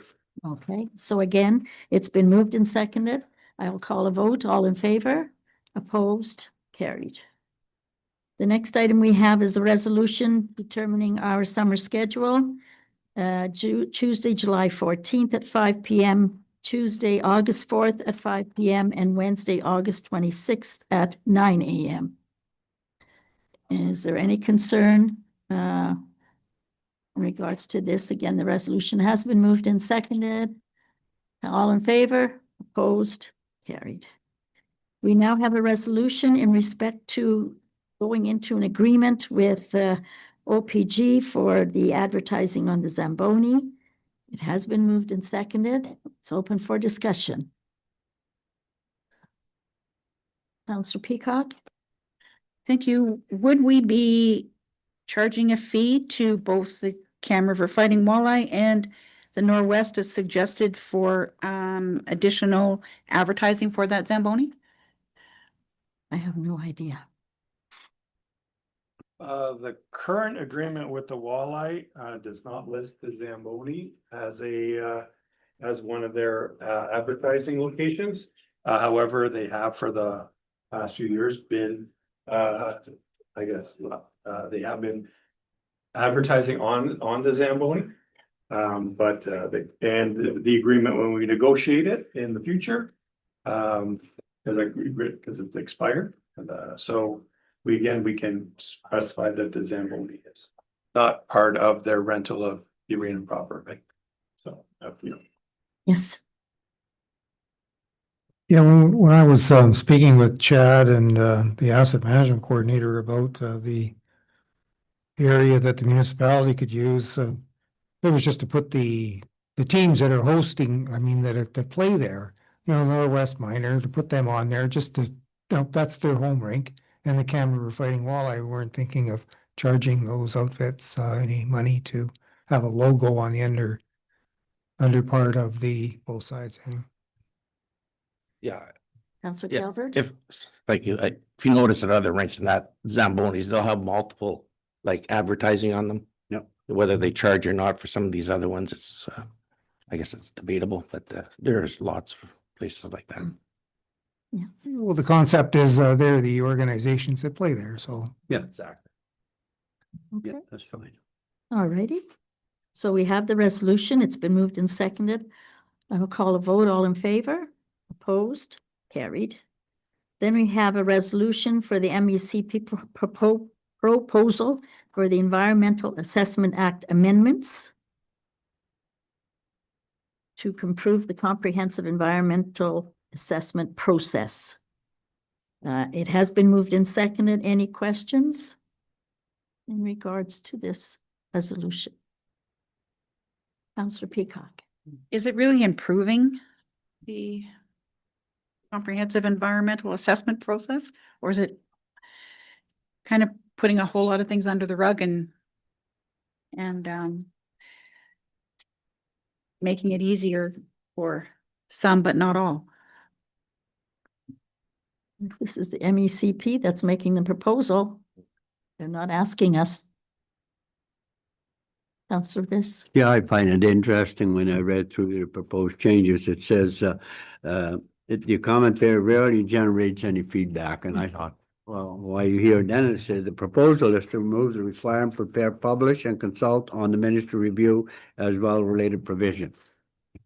I don't know. Are you trying to hide something? I don't know. Which, so I don't know. Doesn't make all sense to me one way or another. Does staff have any concerns? I guess would be my concern because you folks work with this and we don't. So. Right. Yeah, the report says that right now the environmental assessment process is too lengthy. Sometimes it could take 6 years. People can ask for an OLT hearing when an environmental assessment, the initial stage, that's what it's all about. They have all the open houses, they get the engineers, they do all the studies, etc. They go through all of that. And then after that's done, there's something called a ministry review. And under the current system, a ministry review, after it's done, that gets posted and there's a bunch of more public processes and so forth. So it just hangs things up. So what the government is trying to say, let's just have one process where there's the public input, et cetera, all the engineers and what have you. The minister can make a decision and then let's move on. Okay. Makes sense. Yes. So the resolution's moved and seconded. Any further discussion? All in favor? Opposed? Carried. Then we have 260414, which is an Environmental Assessment Act amendment. And that's in regards to streamlining requirements for waste disposal site surface areas and fill rate changes. The resolution has been moved and seconded. Any discussion? As there is none, I'll call a vote. All in favor? Opposed? Oh, did you have a question? I was just wondering if the Director of Operations had any comment with regard to this landfill issue. Through the chair, it will take away a little bit of reporting on our behalf, but other than that, it allows us more flexibility to make agreements with other municipalities, third parties. Basically, they're saying if you've got 110 years and you want to burn it up in 90, that's up to you. Okay. But yeah, and that's the only thing I highlighted on there. It says it gives us more flexibility, but then when you go here, it says proposal would not allow landfill expansion beyond site approval. So what are you saying? We can't, we might from here to there, you can't go beyond our site. So what's your change? Through the chair, it doesn't respond, it doesn't reflect in our operating license, so to speak. It's how we manage our site. Basically, we bring in 7,600 cubic meters a year with both sites. If we decide that a corporation comes to us and says, we want to bring 10,000 cubic meters to your site and we'll pay you X, this language allows us the ability to do that, being fully aware that if you have to expand your license, it's the same process, if not worse, that we currently have. Oh, okay. Okay. Okay, again, I'll call for a vote. All in favor, opposed, carried. Now we have NOHFC grants update and agreement amendment. We have a resolution that's been moved and seconded with this information. It's in the report. If you have any comments or questions in regards to those amendments. Councillor Peacock? Thank you. I have a concern that the sewage lift pumps, that's the most costly. We already have it budgeted that the money is to come out of NOHFC with our portion as well. And instead, it appears that we're going to do renovations to the clubhouse and the rink and perhaps the ball diamonds. Anyways, to me, the sewage lift pump is more important than those recreational facilities that we have. The library, the police, we have a tenant in there, we have rentals in the main building. If that lift pump has an issue of some kind, then we will be definitely losing revenue for the hall. And there's no guarantee that even though we have a set price as to what we think the lift pumps will cost us at 17,500, the electrical that we thought was going to be 13,000 last year ended up being 89,000. So I think that perhaps we should rethink the to include the sewage lift pumps in that NOHFC grant. Like I say, it's in our budget anyways, so I don't understand the reasoning why. Yes. The reason is that budget 2026 has an error. The sewage lift pumps were never meant to be in the grant. When we applied in October, there was no talk about putting into the grant. And when NOHC approved it, you see on page 4, page 74 of your package, there's no sewage lift pumps. So we cannot charge that project to this grant because it's not approved. Wasn't in the original. It wasn't in our change order request that we put in October. Right. And when the budget was prepared in 2026, we made an error and put the sewage lift pump as an NOHFC project, but we never applied for that. So we got to get this thing, all this stuff done by December 2026 to get another amendment to put the sewage lift pumps in there is, what are we doing? Let's get started doing this. Do what we got. We got this approved and the sewage lift pump project, $17,500. We got to get it done. Just do it without the. I know that's in the budget, but that's unfortunate, but that's what happened. Okay. Yes. So will we then have to pass a resolution to have that money taken out of a reserve of some kind when those sewage lift pumps get fixed? Because we had it as revenue, we had that amount as revenue to be received in NOHFC funding, that same amount of 17,500. So I don't know, perhaps the treasurer can add to that. I don't know. I would ask the Director of Operations, please. So through the chair, my office tracks overs and underages on our capital works. And currently with the Rosin Village paving project, we are going to be at about $118,000 under budget. There was a reserve transfer for that project scheduled. It'll be less, so therefore a reserve transfer, to Councillor Peacock's question, should be available for the grinder pumps once they go to tender. Is there anything further? No? Okay. Alrighty, question answered. By the treasurer.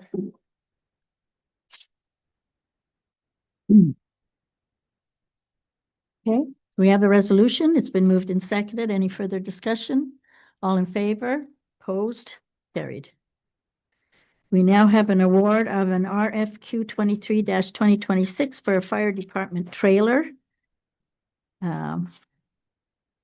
Two Team Trailers is the name of the company. It's been moved and seconded. Any discussion? Any questions, Councillor Viss? Yeah, just a couple of questions for clarification to Sean. Sean, first of all, is this an Ontario purchase or is it a Canadian purchase? It's not from the USA, I hope. I wasn't part of the tendering. It would have gone through Brent for the tendering, and I believe it's well, Chris knows better. Is it Ontario? Through the chair, all these vendors are through Ontario. Wonderful. Okay, the next question is the size of that, Sean. You're gonna have this thing loaded up, but I don't know how much stuff all's in there. Okay, that's fine, and it's sitting in the fire hall. Is it going to be hooked up to a truck at all times? No, it's much like the mule in the trailer. It'll be parked in there with the receiver hitch available, and if it's required, it'll be hooked up to a truck and then deployed. See, that's my concern a little bit. Are you going to have a backup camera to see that? Because if one man is there, I hook up trailers. It's not that simple all the time just to have it so you're right on so you can turn it down. Like how are you going to? The trucks that the trucks that will be pulling that are the new rescues, and they do have backup cameras on. Okay, that'll be a big help. Otherwise, man, when you back up, you gotta be within an inch, otherwise you can't hook the thing up. And I thought, oh, how much time are we gonna waste in getting back and forth and the fire be out by the time you get your equipment there? But that's good. As long as you have a backup camera, that's a good thing to have. Yeah. There hasn't been an issue to my knowledge with the side-by-side and hooking it Wonderful. up, so I don't foresee that being a problem. Thank you. Councillor Peacock? Thank you. Whereabouts will the trailer be stored? Right now, it'll go into Stanley. There's an open bay in there, but we are currently getting a group together to do a review of all the truck placements to look at where all the vehicles are, both new and coming, as part of kind of a response package review. Okay, thank you. And what type of supplies are you going to be transporting in that? Are you proposing to transport? Right now, there will be the foam with the foam eductor unit will be on that trailer. The extra fire cache and the hose, the extra hose that's in the budget is planned to be in there. And then it'll also be used right now after a fire, we load in things in personal trucks, the used hose and all that. It'll be available for that. It will be available for prevention functions, for various, things like that to move things around. Okay, any further questions? Discussion? It has been moved and seconded. All in favor? Opposed? Carried. We then have the RFQ 06-2026 for a backhoe replacement, and it was awarded to, or would be awarded to the Brandt Tractor Limited. It's been moved and seconded and open for discussion. Councillor Peacock? Thank you. Are all the CAT attachments that we currently have going to be compatible with this John Deere model? Through the chair was specified in the tender, yes. Okay, and again, do we know it's Canadian or Ontario made? It was noted earlier that all these items are Ontario. Okay. Or Canadian. All right. I believe the vendor is Ontario, but the manufacturer Caterpillar doesn't manufacture back in Ontario. I don't believe. Well, Canada.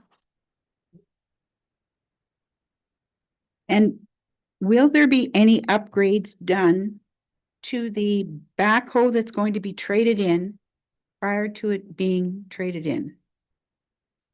Through the chair, we will only expense operating repairs to keep it going till next week when the new one arrives. Okay. Thank Thank you. Okay, the resolution has been moved and seconded. All in favor? Opposed? Carried. And then RFP 11-2026, which is the diesel exhaust system, and this is just to continue what was started last year. It's been moved and seconded and is open for discussion. No questions? All in favor? Oh, Councillor Peacock? Thank you. Just a suggestion that whoever's responsible for those fire halls, as captains, be advised when this work is going to be done. I would imagine. It would be appreciated. Thank you. Imagine that would happen. Okay, all in favor? Opposed? Carried. And now we have the Roslyn Water Treatment Plant update, page 81 and 82. If there's any questions in regards to the update that we were given for informational purposes. Councillor Calvert? We're on the water system again and everything's. Through the chair, we're consuming on the south wall and testing on the north, as the report states, with the cooperation of the health unit in that regard. And we were supposed to get results back on what we tried on the north well today. I didn't receive them prior to the start of the meeting. Okay, good. Any other, Councillor Peacock? Thank you. So there is still an issue with the sodium, correct? Through the chair, the sodium has been an issue in about 30 years in that facility. It is just strictly an advisory. It is a aesthetic problem. It's not a treatable problem. It's a warning that if you are on a sodium diet and you have sodium restrictions, that you should take your measures as appropriately in your person. Okay. We now have the appointment of deputy fire chiefs. Yes, Councillor Peacock? Thank you. I would appreciate it if this could be discussed in the closed meeting, please. It would have to have the approval of the council to move this to, it would have to come back to be approved. It would have to come back at the regular meeting, but can be discussed in camera because it is part of our agenda.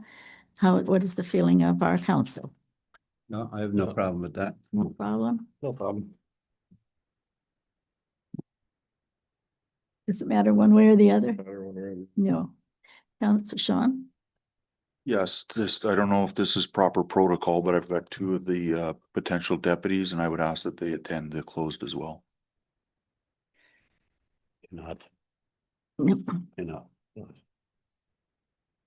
It will be discussed in open. Yeah. Okay. All righty, so this one will be moved to closed session or in camera. Thank you. We have our bylaws. It should come very quickly because all we have now is bylaws. We have a bylaw first to amend the zoning bylaw for 94 Vibert Road. It's been moved and seconded. All in favor? Opposed? Carried. The OPG Zamboni advertising agreement. It's been moved and seconded. All in favor? Opposed? Carried. The conditional contribution agreement amendment, NOHFC Halls and Recreation. This bylaw has been moved and seconded. All in favor? Opposed? Carried. The appointment of 3 deputy fire chiefs will be deferred till after our in-camera meeting. The enforcement of set fines for fire chief and 3 deputy fire chiefs, I would have to be deferred as well till after our in-camera meeting.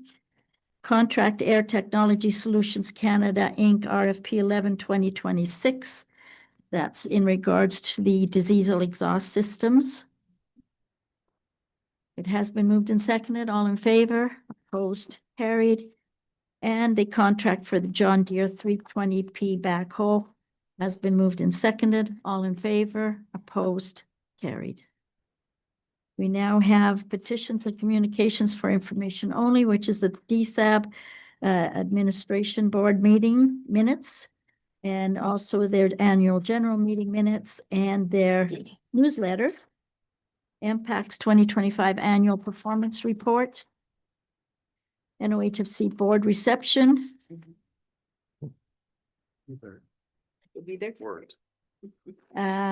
It's the 2026 Emergency Management Exemplary Service Award nomination window extension, the Guaranteed Basic Income Resolution, and the Ombudsman End of Term Report.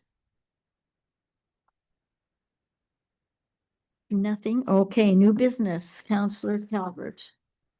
Nothing except the ball's really going well, Marlo, but it's cold. And I think- Snowing. I think my other council. Councillor this, any new business? Just one thing for a question, I don't know what going anywhere. Wasn't long ago, I read in the paper where the TBTEL had given the city $23 million in profits from their system there. And I said, how many in Oliver Papoons contribute to that? Because we have security, we have internet, we have landline, we have 2 cell phones. Could we ask them if there's a bit of a share for us? We are supporting the city budget. Yeah. Yes, every house has that. When I said 23 million, just imagine what our municipality pays, like, I said. The wait a minute. residents, yeah, pay their bills. Hundreds every month is what I pay. Yeah, so I don't know, I guess, I know it's the city owned, I guess they own it. Yeah. That's the problem, right? But, Yep. I mean, we certainly contribute to them. But it's nice to see the neighbor doing well. Okay, yeah. If it was a private company, the money would just be Mm-hmm. going to the shareholders, right? Well, yeah, well, okay. Anyway, I just thought that'd be Yeah. interesting. Thank you. Our cell phone plan is actually quite advantageous for us. It's so good they don't offer it anymore, so we don't wanna put there, right? Councillor Peacock? Thank you. I have a few items.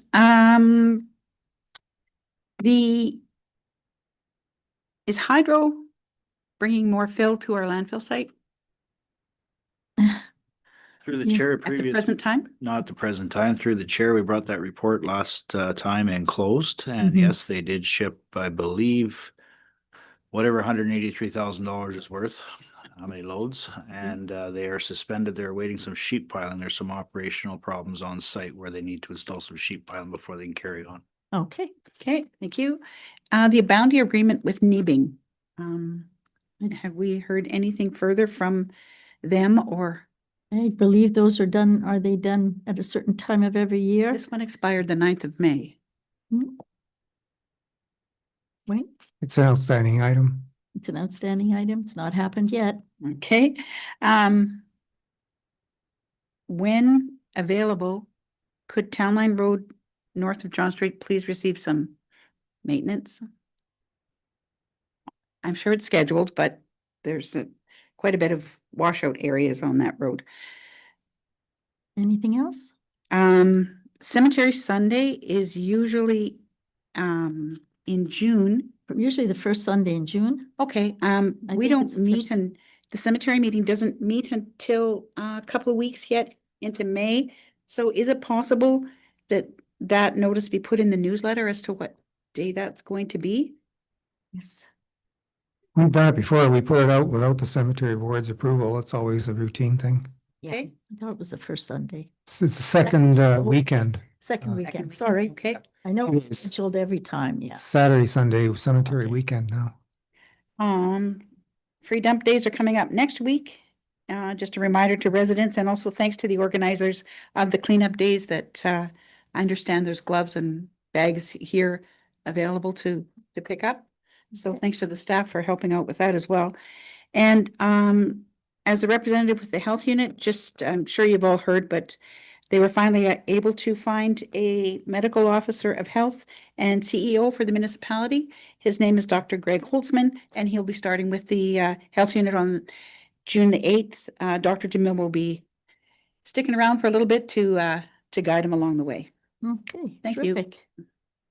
And Councillor Karpoff, anything? Nothing? Is any administration have anything to bring up that wasn't in the meeting? No? Okay. So we have a resolution Moved and seconded that we resolve to close session, the time being 7 PM. And then we will afterwards reconvene our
Perhaps fires today. No. I was kind of happy to see the rain, to be honest. At least put a full fire bylaw. Is it being recorded here now?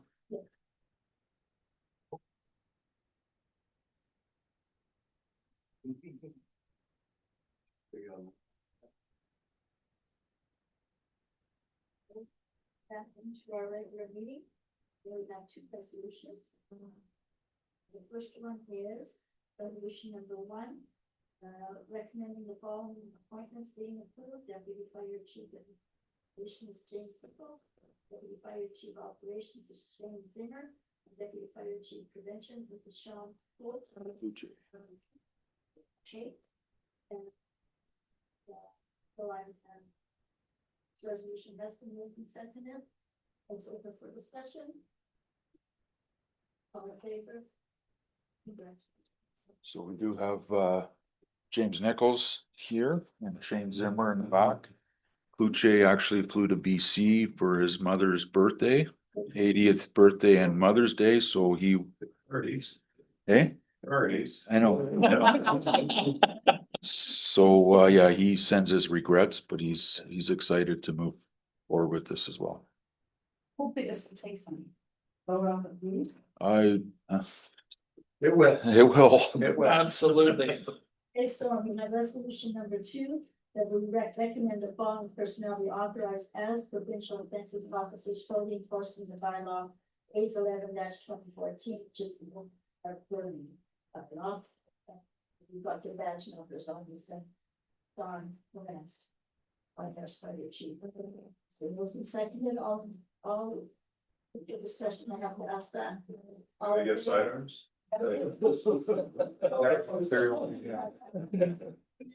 Now, we're back to do it. Let me see that. There's my house.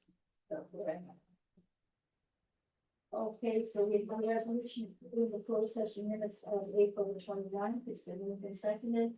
All in favor? Opposed? Carried. And then we have to confirm a meeting resolution which has been moved and seconded. All in favor? There's nothing, and we have a resolution adjourning the meeting 8:01 p.m. All in favor? Opposed? Opposed was really fast. After